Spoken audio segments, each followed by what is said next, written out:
Okay, welcome back to United Pubcast, the podcast of the official Man United Supporters Club here in Sydney, New South Wales. Hopefully, everyone had a good weekend, a stress-free weekend from Manchester United not losing for the first time in God knows how long. We always dread the international break, but this was probably the first time I think every Man United fan around the world quite welcomed it. Late substitution, obviously Larry is out with a late injury, but George, the Man United support, as I said, the Man United Supporters Club in New South Wales, our goalkeeper. George, how are you, mate? Yeah, good. Thanks yourself. Good to be back on the podcast. Yeah, it's been a while. Unfortunately, the last one you were on was obviously one of the audio ones, but that was at the pub.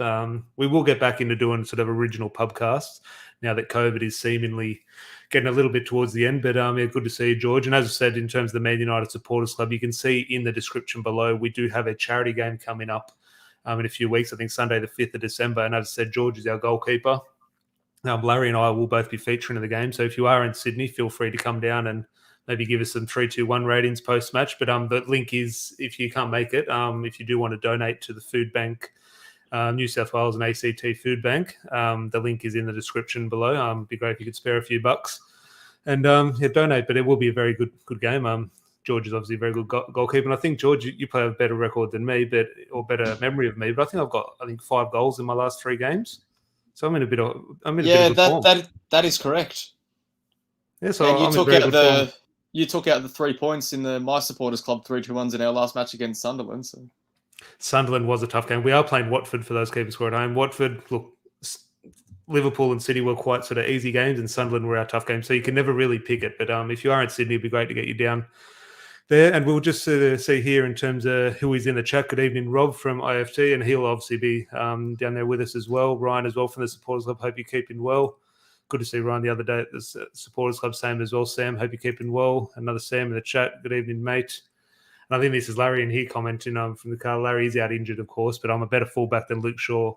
Can confirm. So yeah, if you are in Sydney, please come down and you can give Larry and I some 3-2-1 ratings, whether we win or lose. But George, as you can see, and everyone can see in the title, in terms of there's no hiding from what the news is at the moment. It's all around Ole Gunnar Solskjaer as usual, but also Brendan Rodgers and Zinedine Zidane. I think the talk of it, the other managers in terms of, let's say, Ten Hag or Pochettino, they've gone a little bit quiet, and more, I'd say credible sources are starting to talk about Zidane and Rodgers. It's not just, okay, which managers will Man United get? There is starting to sort of appear a little bit of credible news around it. But before we get into that, we will touch on the international break. We're smack bang in the middle of it.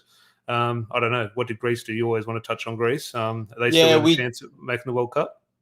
Unfortunately, not once again. It'll now be 10 years since we last made a major tournament after a 1-1 draw with Kosovo this morning. And a pretty decent fight against Spain earlier in the week. Went down 1-0, but pretty decent effort for Greece. But yeah, long wait for another international tournament again.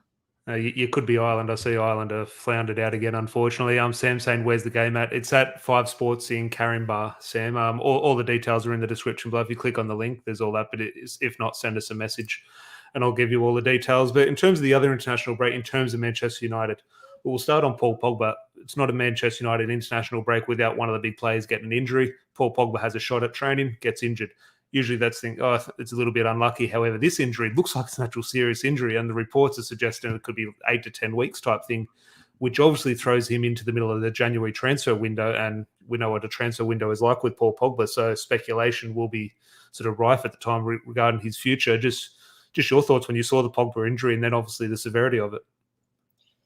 Obviously, the severity of it came as a bit of a shock to me, but look, at first, once again, I thought it's a, escape route of not playing against Kazakhstan and not having to go to Helsinki to play against Finland. But after reading that it's an 8 to 10 week injury, I mean, read into it as much as you want, but the reality is players unfortunately do get injured. It just happens to be that Paul Pogba is under more scrutiny than arguably any other United player at the moment off the field with regards to his contract situation.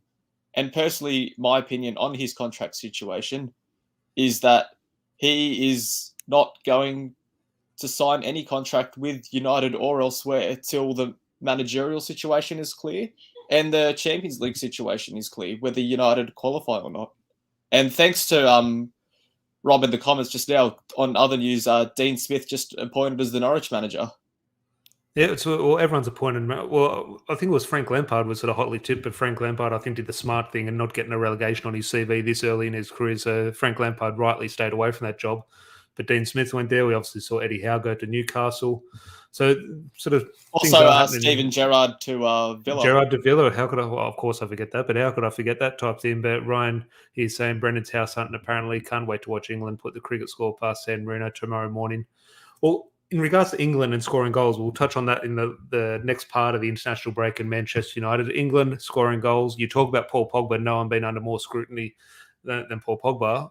I'll up you one and say Harry Maguire. He came in for a little bit of criticism for scoring a goal for England. Look, a lot to dissect, and thank God Larry's not in the on the pod tonight, because I'm sure he would have gone two-footed on the English goal scorer, not Harry Kane, but Harry Maguire. Just your thoughts on the whole situation, how it arose in terms of the goal, the celebration, what it meant, Roy Keane's comments, the fallout from all the Man United fans. Just your take on the Harry Maguire situation at the moment. I feel like, regardless, we said this when he scored in the FA Cup against Tranmere, I think it was, and personally, I hate how that's been blown out of proportion. If, for those who watched the game live, you just saw he quickly just raises his arms like that, but then on Facebook, that's just been taken as a screenshot and blown out of proportion. But yeah, I don't think the Albania incident was like this. I do genuinely think he was trying to silence those who have criticised him, and rightfully so, in terms of the criticism. I do think Keane, while he may have been harsh in his comments, was actually very fair. He has been poor this season, if I'm being completely honest. But in saying that, if any player is poor, they should be taken out of the team. And unfortunately, I don't believe Ole has done that. And I don't think that he should essentially be keeping his spot in the team. Or we say, why do we criticise McFred for being picked every week? That's not a criticism of them. They don't pick themselves. We can almost say the same thing about Harry Maguire. Whether he's been fit or injured, he's not the one picking himself. Yeah, it was definitely, that's the point I made when I had the discussion with Larry last week about Maguire, and everyone's going in on Maguire. I was saying, yes, he does deserve criticism for his performance, but yeah, as you rightly mentioned there, it is down to Solskjaer to take him out of the firing line. And Rob here saying in regards to nothing wrong with celebrating, but the couple of the years was a bit over the top. And I saw a good meme in terms of the Mbappe celebration. It was Harry Maguire when he scores against his 3-year-old nephew at the family barbecue and doing a knee slide with the Mbappe celebration. But yeah, look, I can understand Roy Keane's comments, and I agree with him. Yes, like it does nothing. It's a little bit embarrassing to score a goal against Albania when you're playing for England after the performance you've had. You should have just run back to halfway. I fully get that, and yes, in that case, it was embarrassing. But okay, that one instant was embarrassing. Okay, have a laugh, move on.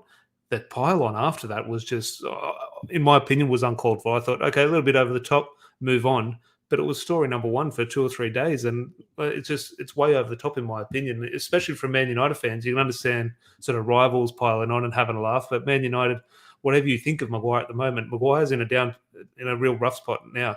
He needs all the support he can get, and the last place he's getting support at the moment, unfortunately, is from Man United fans. But it is interesting. Ryan here is saying he needs to back it up as United captain week in, week out. Can't be celebrating a goal against Albania like that. I think the name, it would have been interesting what the narrative would have been. And I understand they're two different things. But if the goal was against France or the goal was against Italy and he did the same thing with the same celebration, are we having the same debate? Or is it a different debate because it is Albania? It is an interesting one. But George, we will move on to the main part of the sort of podcast today in regards to managers. There's no hiding from the fact that until he's sacked, Solskjaer will be topic number one around the world for Manchester United. It will be always the number one topic in the room. And at the moment, there's two sort of leaning candidates, you'd say, in Brendan Rodgers and Zinedine Zidane, which we'll sort of dissect them individually in a little bit. But they're just, what did you make of the past week in terms of Man United and Solskjaer going on holiday? Or do you call it a holiday? They'll give it a break. Now, a lot of the players obviously go away anyway due to the international break, but there's always usually that core of, 10, 15 players who sort of stay back at Carrington and train. A lot of the youth team sort of comes up and trains with the first team, etc. But there was a big sort of big public push that United, the players and Solskjaer will give them the week off. Now it's become over a week. I think it's 9 or 10 days they've had the time off. Solskjaer obviously went back to Norway. I think some of the players went to Dubai, etc. What did you make of that? Because a lot of people are saying, well, given the situation we're in, we should have been more on the training ground twice as often, working twice as hard to get back. Or there is the train of thought saying, well, yeah, rock bottom, just go away, recharge your batteries somewhere else, just forget about football for a few days and come back fresh. Just what did you think of the sort of so-called holiday? Oh, given the response to United fans in Australia, they'll say Ole did a ScoMo and disappeared when his people are at a time of crisis. But on a serious note, not to use a rugby league analogy, but the Parramatta Eels did a similar thing. They had a week off leading into the finals after they had lost 5 in a row. Had a decent run in the finals after that, so we can only hope that by United pressing the reset button, that could have a similar sort of effect. I guess it could freshen up the players' minds. Those who are nursing some sort of injury don't need to be training on it and rushing back into it. But I do understand the argument that this is the time that video sessions can be done. This is the time that, I don't know if you want to call it team bonding on or off the field, but that's when that can be built as well. Because the morale, whether we think it's a toxic dressing room or not, which personally I don't think it is, there's no denying that morale and confidence is at a low at the moment. So this is a time that it can be addressed, whether it be with Ole there or not. But that's why I am glad that 10 or 15 players did stay back with the academy. And yes, I agree with Sam, that holiday was pretty definitely needed. Yeah, look, I'm split on it. There's I agree with both sides of the coin, saying that they should have been the players who are available to be training, obviously not away on international duty. They should have been back getting work done. But I also understand it was rock. I've used the term before, and I'll keep using it. We are at rock bottom. I know there was almost that little bit of a boost against Spurs, but for the last month, it's been an absolute nightmare. Sometimes you just do need to get away. Like whether this, I don't think it's going to save Solskjaer's job type thing in the long run, but just for him, just for his mental health, let him go back, spend some time with his family. Same for the other players. I really do think you need to get away and sort of recharge the batteries. Josiah here saying, I don't have an issue with Solskjaer going home for a few days, being away from everything with family. May well rejuvenate him a bit, which, yeah, I completely agree. But on sort of moving on, George, towards the two names, Brendan Rodgers and Zinedine Zidane, we'll dissect them in a little bit. But there's always been names. There's been Pochettino, Conte before he went to Tottenham, Pochettino, Ten Hag, Zidane, Brendan Rodgers, etc. All the managers' names are out there, but it's just, okay, we sack Solskjaer, who's the manager you want? And we can formulate a story from that. But now, as I said at the start, there is starting to become more and more credible sources talking about Brendan Rodgers and Zidane. They're sort of the two front runners. Obviously, Brendan Rodgers' Premier League experience, he obviously wants the United job. The one under Zidane, does he want the United job? When does he want it, etc. But there just seems to be a little bit of smoke now, and obviously there's no smoke without fire. So just your thoughts on sort of the recent sort of rumours that are coming out that, well, they're hard because, okay, we're talking to new managers, so you think, okay, well, they want to get a new manager in, but they're not sacking the manager. So Solskjaer is still in a job. So just your sort of thoughts on the last week regarding the managerial position? For me, with this ownership under the Glazers and the board as it is at the moment, we are set up so that essentially we have to wait until mathematical impossibility of Champions League next year before there's any action on the manager. Now, for me, there is a scenario in which Solskjaer doesn't lose his job by game 1 next season. There is still a very good chance that we could finish 4th this season, be it because when you look at us and other teams challenging for 4th, be it West Ham or Arsenal or let's say Everton, Spurs, the difference is we have Ronaldo and they don't. And while that's the case, we have every chance of finishing 4th. And I like what the comments are saying. I would love Ten Hag as well. But the reality is, if we finish 4th, I believe Solskjaer keeps his job because that's all the owners and the people above Solskjaer care about.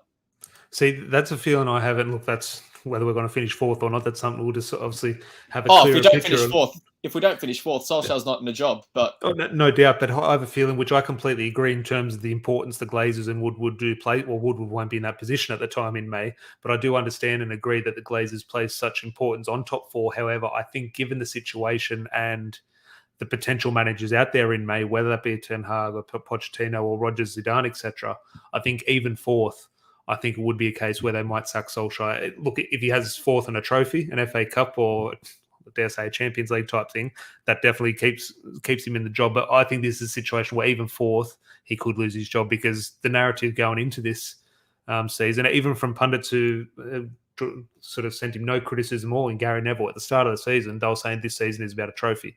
So he does need that trophy. I don't think top four will be enough for him. And given the situation, rightly so, I don't think top four is enough, obviously considering where we started the season and the expectations. But we'll sort of go on to, before we go into the managers individually, just on your take, at the moment, the suggestion is, and this is around a lot of managers, or was apparently around Conte before when he was linked to the United job, which kind of sort of flipped on its head when suddenly he took over Tottenham halfway through the season. But this is a lot, especially around Zinedine Zidane and maybe a little bit towards Brendan Rodgers as well. There's a suggestion that they don't want to take the job now. They want to wait till the pre-season and sort of get a full pre-season in and a transfer market, etc. They don't want to come in the middle of a mess situation to sort of have a game in a few days' time. They want to really take their time. And that's a sort of suggestion thrown out a lot of managers, and you completely understand and agree with that. But the question I'll throw to you, George, is there a case, and is this a bit naive and a bit too sort of big-headed as a Manchester United fan, but is there a case that where you would point to the manager, say Zinedine Zidane, if you don't want the job now, Zinedine, well, we're not going to give you the job later. You either want to manage Manchester United now or you don't want to manage it. We're not doing it on your terms. Manchester United is United.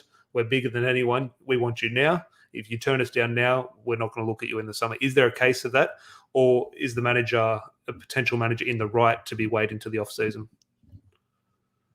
A manager is always in the right to take the jobs under his own terms. At the end of the day, you wouldn't sign the contract to take over a club if it wasn't. Personally, I believe that's why an agreement with Conte would never have been reached, even if we were targeting him and did sack Solskjaer. But in saying that, I do Zidane personally. I think, rightly or wrongly, he's earned the reputation by winning 3 Champions Leagues in a row and in a couple of La Ligas with Real Madrid that he can have the job on his own terms. Brendan Rodgers, while yes, he has won an FA Cup with Leicester. Yes, he did lay the foundations for Swansea to win that League Cup the year that they did. But for me, I think as a United fan, he would actually jump at the opportunity to manage United, even if he was still in charge of Leicester at the time.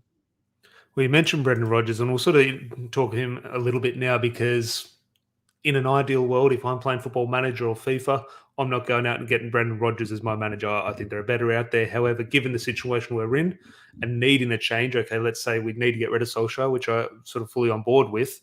The available managers out there, and let's look, Brendan Rodgers might not be technically available, but he's out there. He's available. Manchester United is a bigger club than Leicester. If we want him, we can go and get him if we want. So any manager is available.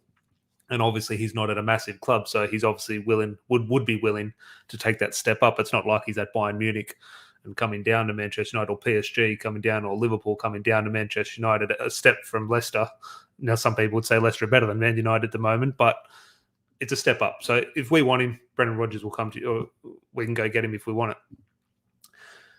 There are better out there, though. However, I do like Brendan Rodgers. I think he gets sort of unfair criticism in regards to, you mentioned his time at Swansea, which is obviously very good.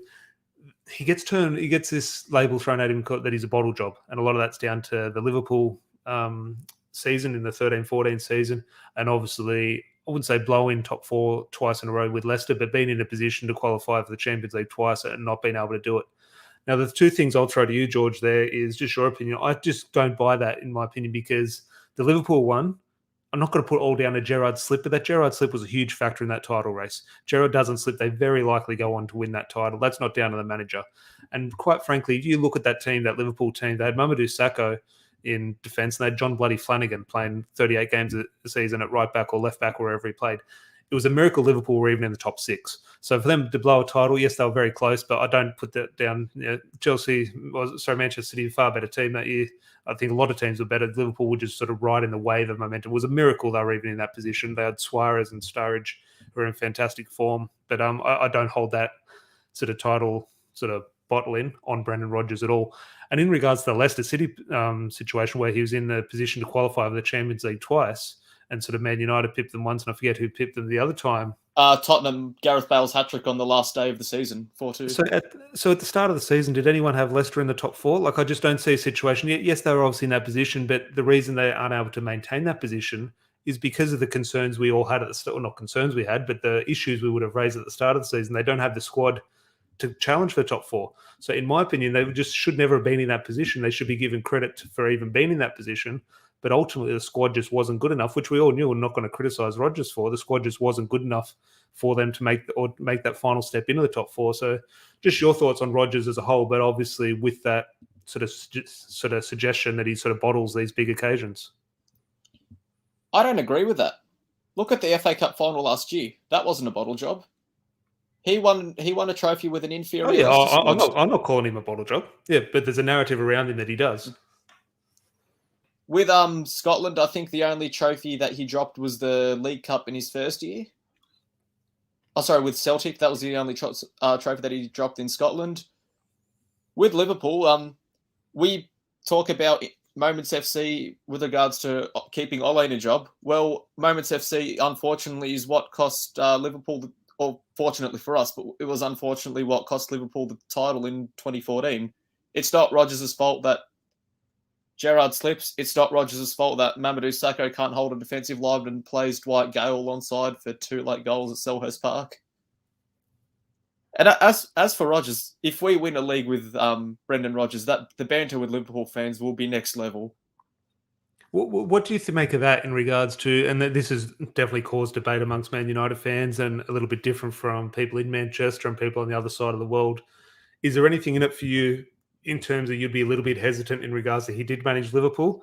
Or do you think, because a lot of people have said, well, obviously Sir Matt Busby was at Liverpool, he was at Manchester City, but obviously the rivalry was very different then.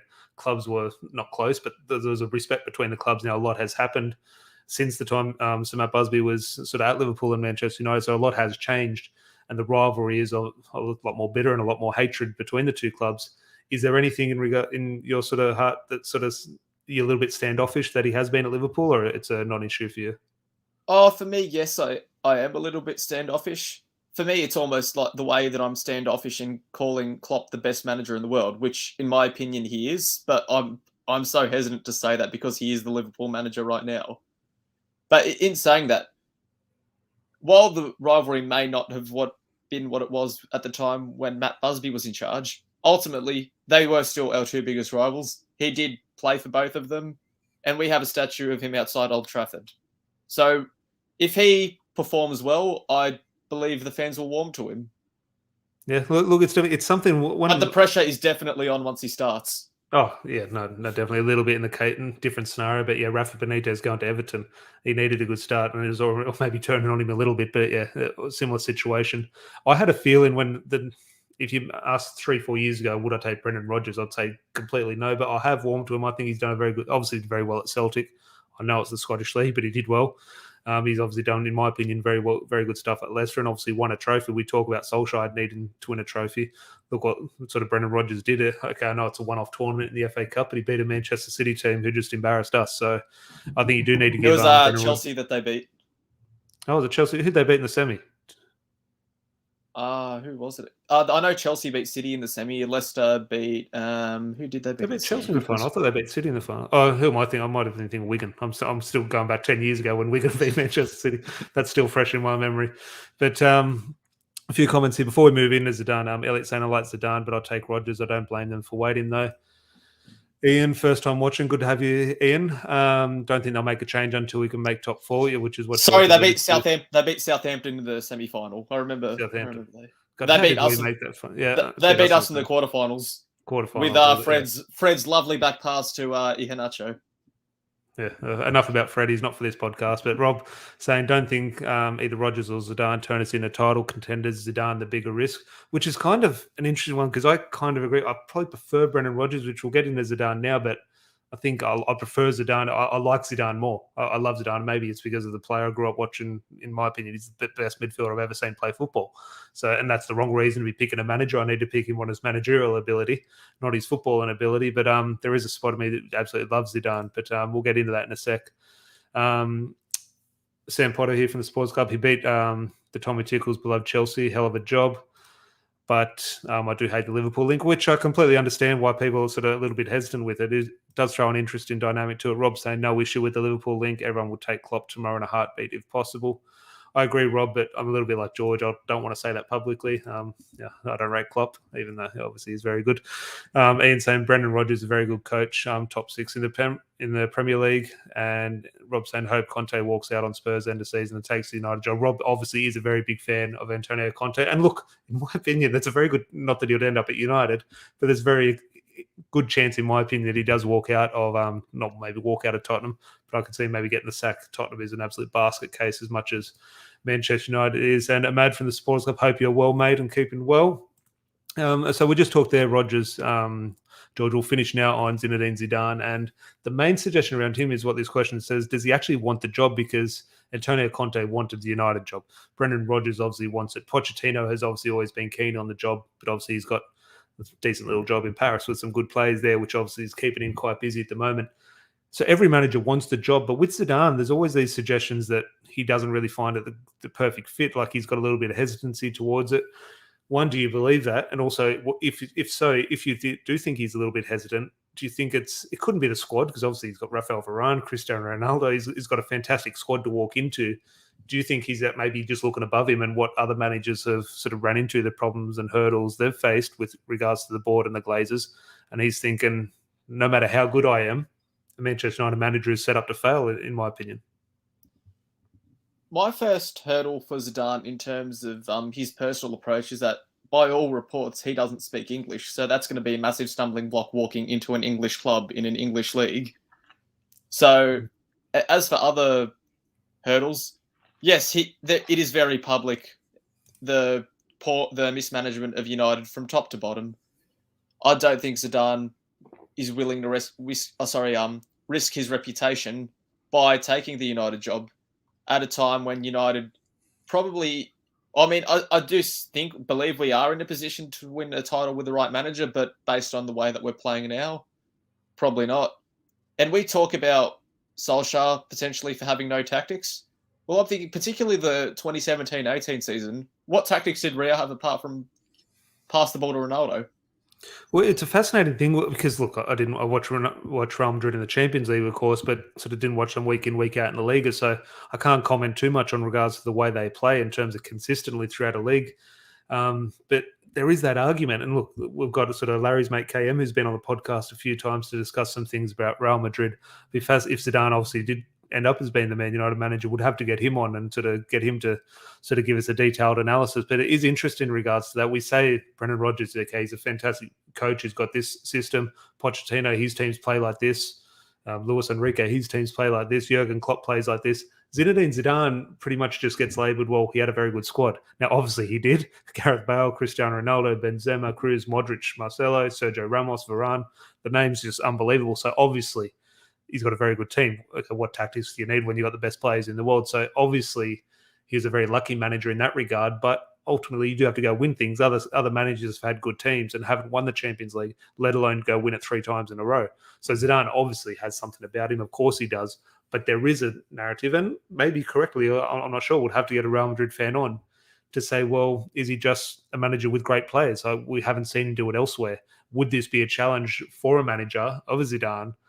You say it's a big risk, and he might not want to risk his reputation, but a manager does want a challenge. All managers speak about wanting that challenge, and what bigger challenge to come back and sort of resurrect United, because he has all the tools if he does arrive.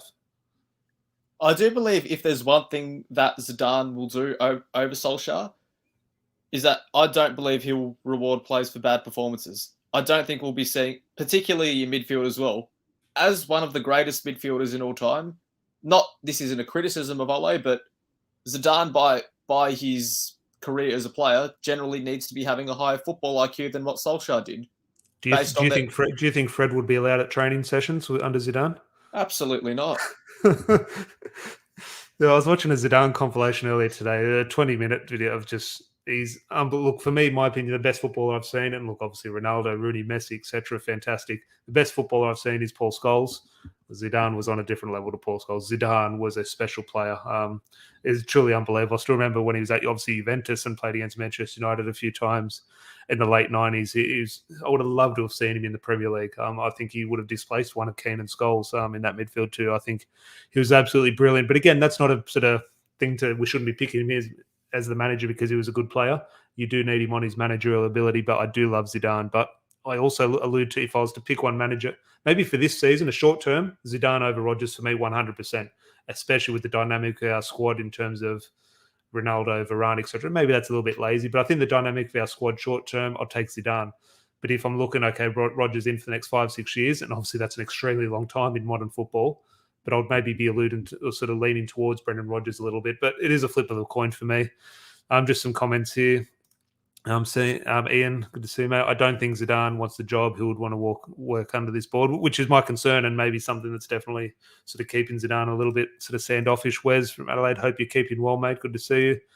Matt saying I'll take the job for a lifetime of season tickets and a packet of chips. I think many would as well. Well, George, in regards to this point, half our squad don't speak English, and some of the English players don't even speak English too well in our Man United team. But not to the extent that Harry Kane does, but when you said Harry, I thought Maguire was going to be the next word, but yeah, Harry Kane, Maguire, so and so. But Maestro Zidane took a mediocre Real Madrid to UCL semis last season. He's a legit look. No doubt, Zidane is obviously top class, no doubt.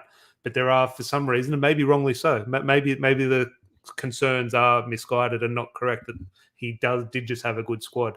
Maybe he does deserve more credit. And to his credit, he did win the league with Real Madrid last year without Ronaldo, which was their first league title in that era without him. Yeah, look, maybe after this chat and seeing people's comments and I was speaking to you, maybe I was leaning towards Brendan Rodgers before this, but now maybe leaning towards Zinedine Zidane. Elliot Redwin here saying Real Madrid were better, then give it to Ronaldo, won the Liga with a crap squad. Look, yeah, I'd have to go back and if this does eventuate, and at the moment it looks like nothing will eventuate. Solskjaer's in the job this week, so I don't think this is going to happen anytime soon.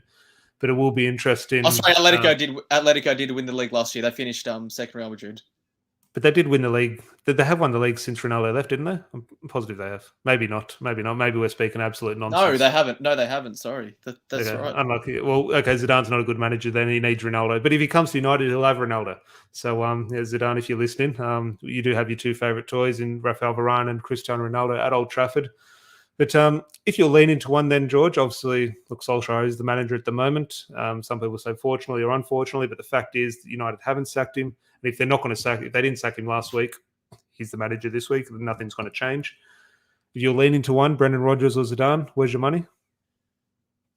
In terms of who is most likely to be appointed, I think it's Rodgers. In terms of who I personally would rather, I'd say it'd be Zidane. And the reason being, especially in that midfield, while we can talk about whether we'll get backing from the Glazers or not, in my opinion, if we wanted a number 6 this summer, we could have got one. We saw with the money that we spent on Sancho and with Varane and ultimately with Ronaldo. I think if Solskjaer really wanted a 6, he could have gone and got one. He just has that much blind faith in McTominay and Fred and whoever else he plays in there. Yeah, I think what do you put down in regards to Zidane? You say in terms of what the board would be thinking and what the board want to get out of it. Is there a case, and we see this with players, but maybe we've had it with Jose Mourinho in terms of his appointment, but I think he was available and sort of what the squad or the situation called for. So I don't think it's quite the same situation, but we've seen it with Paul Pogba, we've seen it with Alexis Sanchez, etc. in regards to the markability of players. Okay, big names. Okay, let's get this player in. Okay, they'll sell shirts. Zinedine Zidane is a big name, arguably the biggest name as a manager. I know there's potentially better managers, or there are better managers in Jurgen Klopp, Pep Guardiola, etc. But Zinedine Zidane is huge in football. He's almost, in my opinion, maybe not in terms of managers, but in my opinion, he's a bigger name, not a better manager, but a bigger name than the other managers. So is there a case of the club almost going, well, let's get this big name manager in, even though he might not be the perfect fit? He might be the perfect fit, but even they might not think he is, but they'll think, well, he's a big name, he'll appease the fans. Potentially there is an aspect of that, especially if the Glazers are worried about keeping Ronaldo and Varane happy as the two big names in the dressing room. I do feel as though a lot of the squad would welcome Varane, especially a lot of the French-speaking players. And we talk about having your heroes around, like being in the dressing room with Ronaldo. I'm sure all these players grew up watching Zidane as well, so they'd obviously love to be seeing him too. I think very interesting, and we'll wrap up the podcast, but I think it'll be very interesting, and the debate will never go away. But the guy we started the podcast with in regards to Paul Pogba, the whole narrative was Paul Pogba going to play for Zidane at Real Madrid. But now in terms of Paul Pogba's future's in doubt, well, if Zidane walks through the door, Suddenly Paul Pogba is almost odds on to stay at Manchester United under Zidane. But look, who Oh, knows? I wouldn't go so far. We know Mbappe's probably on Real Madrid's doorstep next summer. Pogba could be the successor to Modric or Kroos in that midfield. Oh, yeah, no, look, there's no doubt the money is definitely not on Pogba staying at the moment. But if Zidane walks through the door, it does change. Well, it might not change things, but perceiving it would change things. But yeah, Rob's saying here in regards to what is in terms of the big name and sort of bringing a big name manager in over a player sort of thing would be such a Glazer thing to do. And Ahmad here, I could not disagree more. Ahmad here, Zidane's elegance wouldn't have fit in the Premier League in his time. They would have kicked him all over the park. I think Zidane had an underrated sort of nasty streak. He was big, he was physical, he was like you mentioned the word elegance. I think he was almost like an elegant Fellaini. The way he used to elbow people, you just saw in the World Cup in terms of that headbutt, but Zidane was dirty. He used to elbow people back of the head. He was a filthy player. And he was big, physical. The Man United players always talked about that in the 97-98 season against Juventus, and obviously the treble-winning season, that he was a physical presence. He could play, but you couldn't get close to him because he used to bully them. Nicky Butt said he never came off the field more battered and bruised than when he played Zinedine Zidane. And also, he played in the Serie A when it was arguably just as physical as the Premier League.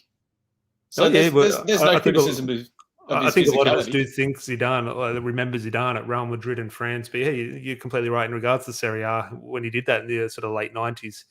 It would have been fascinating to see whether at United or Arsenal at the time. It would have been fascinating to see him in the Premier League because I'd say he's the best midfielder of his generation.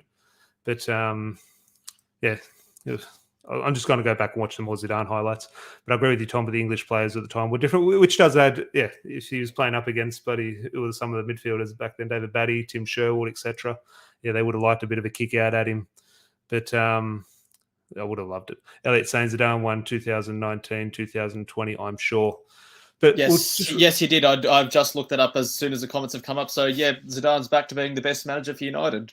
In our opinion. Definitely. Walk through the door. But I almost said unfortunately. I'm a huge fan of him. But yes, I did want him to say, but unfortunately, Solskjaer is the manager against Watford, quite surprisingly. I'm surprised. I'm shocked. Everyone said, no, they won't sack him.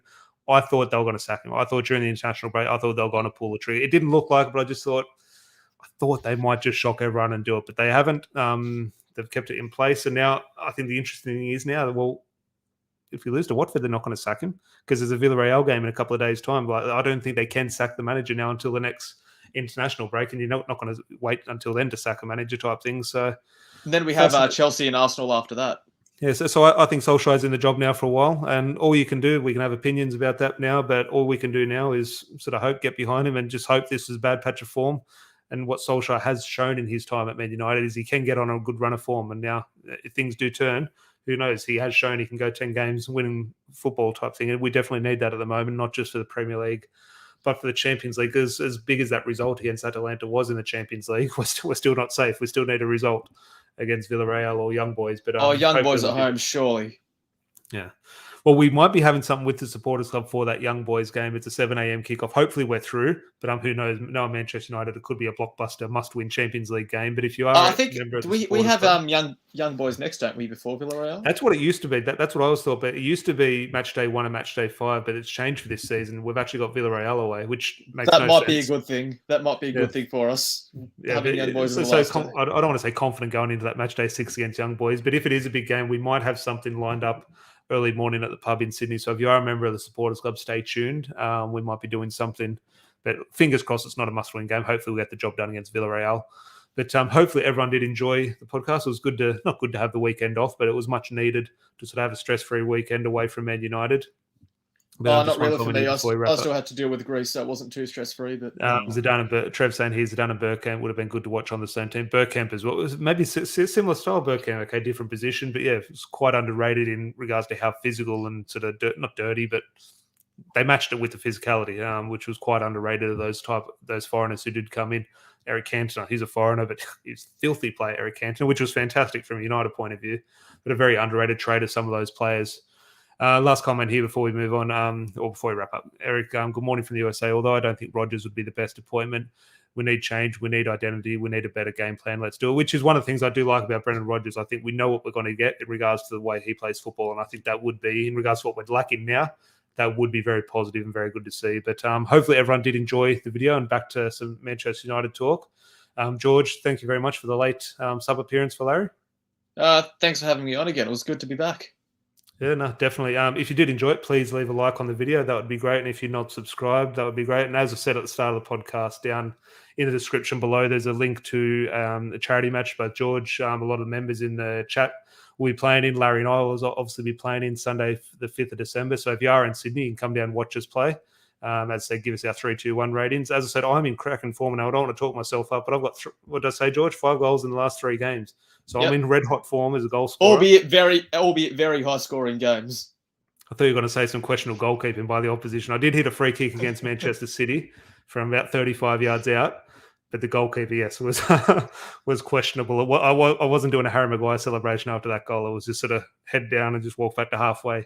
I'm feeling sorry for the goalkeeper. But as I said, Larry and I will give you more details about that in the future.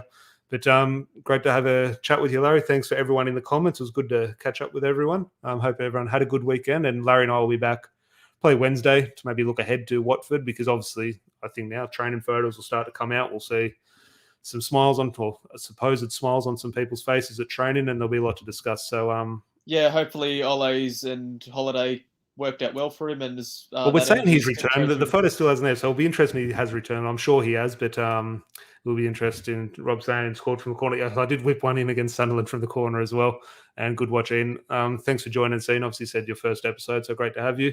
If you're not subscribed, please do. That would be great, and make sure you join in the live chat more often. But George, until next time, have a good one, mate, and all in the live chat. Take care. We'll chat to you on Wednesday. Cheers.